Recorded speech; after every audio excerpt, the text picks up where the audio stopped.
મારે તમારી વાત આ રેકોર્ડ કરવી છે, પાછી બીજી વખત રેકોર્ડ કરવી છે. હવે તમે મને જણાવો કે તમને શું બીમારી હતી પહેલા? મને સાહેબ 20 વર્ષ થયા છે ને, હમ. હું સાયકોની દવા ખાતો હતો, પછી એની ટેવ પડી ગઈ. Okay okay. બરાબર છે. દિવસમાં કેટલી પછી દવા લેવી પડતી હતી? દિવસમાં તો હું રાતે પેલા તો બહુ ઝાઝી લેતો હતો, પણ રાત્રે 20 વર્ષ થયા 3-4 ટીકડી લેતો હતો. હમ હમ હમ હમ બરાબર છે. હમ પછી તમારે આવ્યો ને, હમ પછી કુદરતી ચમત્કાર થયો ને. આ વસ્તુ તો છે ને જિંદગીમાં કોઈ મૂકી જ ન શકે. હમ તમારી ને આવ્યો, પછી બીજાના કોકના મારા આશીર્વાદ. સડનલી મેં 60 દિવસ થયા મને એમથી નથી પીવી, તમે નથી કર્યું. અત્યારે હું તકલીફ ઝેલું જ છું.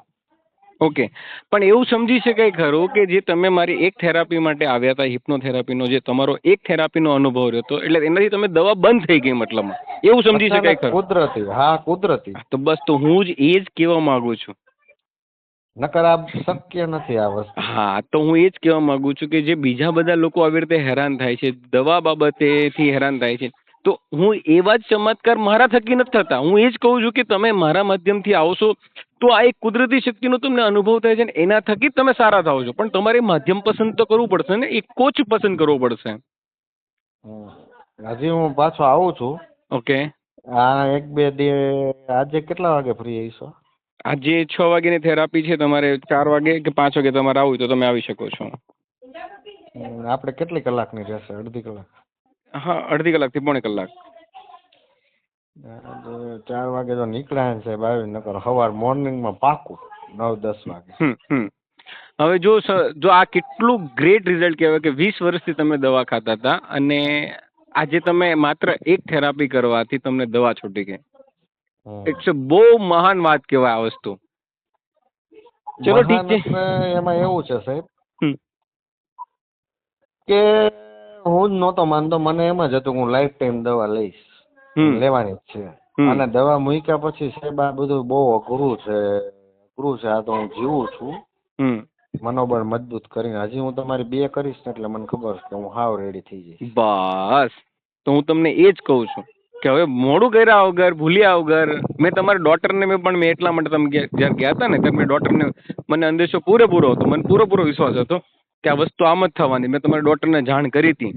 મેં હા, તમારા એ મને ફાધર. કહેતા હતા. હા, તો પછી કેમ બે બાજુથી આળસ આવી? પણ એમાં એવું છે સાહેબ કે એક તો આળસ તો છે, અને એક તો આર્થિક રીતના જે માણસ માનસિક બીમાર હોય ને આર્થિક રીતના ભાંગી પડે. અરે પણ જેથી હવે હું જાગ્યો ને સાહેબ, હા હા હજી હું થોડોક આ દવા નથી લીધી, મારી લોહીમાં ભળી ગઈ હોય, સમજાણું. અને મેં સડનલી બંધ કરી દીધી છે. સડનલી 60 દિવસમાં. એટલે એમાં હજી મને નબળાઈ, પડ્યું રહેવું, એવું બધું બહુ છે. આળસ નહીં. દવા મુકાઈ ગઈ. આ વસ્તુ આ વસ્તુ બંધ કરવી ધીરે ધીરે થાય. પણ મેં સડનલી પેક નથી લેવી. એને આડઅસર આપણે 20 વર્ષથી હજી ઝેર ભરતા હોય પછી આડઅસર તો રહે ને. રાઈટ, હું સમજુ છું. પણ એટલા માટે જ મેં તમને કીધું હતું કે તમે હજી 2 થી 3 સીટિંગ કરશો ને ત્યાં તમે કમ્પ્લીટ સારા થઈ જશો. હા, તો હું કાલે સવાર મોર્નિંગમાં પાક્કું આવું છું 10 વાગે. તમે મને ફોન કરજો. અને મેં મારા પેશન્ટને ક્યારેય પૈસા બાબતે મેં રોક્યા નથી કે એની સારવાર અટકે. હું ઘણા પેશન્ટને મેં એવું પણ કીધું, તમે ભલે આજે નહીં, મહિના દિવસ પછી, 3 મહિના પછી, 6 મહિના પછી તમને જ્યારે પણ એમ થાય ને કે અંકિત સાહેબના મારા પૈસા પૂરા જે આપવાના બાકી છે એ પછી પૂરા કરીશ, તો હું ત્યાં લેવલ સુધી પણ એ લોકોને સપોર્ટ કરવા તૈયાર છું. કારણ કે હું સમજુ છું સાહેબ, કારણ કે આ લેવલના જે માણસ હોય ને સાયકો, એક તો આર્થિક રીતના ભાંગી ગયેલા જ હોય. પછી એ માણસ ઉભો થાય ને એટલે તમે કલ્પના ન કરી શકો એટલો આગળ વધે. અમને તો ખબર જ છે, કારણ કે બધું પોટેન્શિયલ એનું સચવાયેલું હોય ને હવે એ બહાર કાઢવાની જરૂર હતી. જ્યારે એક સાથે બહાર નીકળે ત્યારે એક સાથે એનો ગ્રોથ થાય. એક સાથે એટલે છેલ્લા તમે માનો ને કે જે એને વર્ષો બગાડ્યા હોય ને 1 વર્ષમાં થઈ જાય. કઈ નહીં, કોશિશ કરો કે તમને બેસ્ટ વસ્તુ મળે. સવારે પાક્કું. ચલો ઠીક છે, ડન. પોણા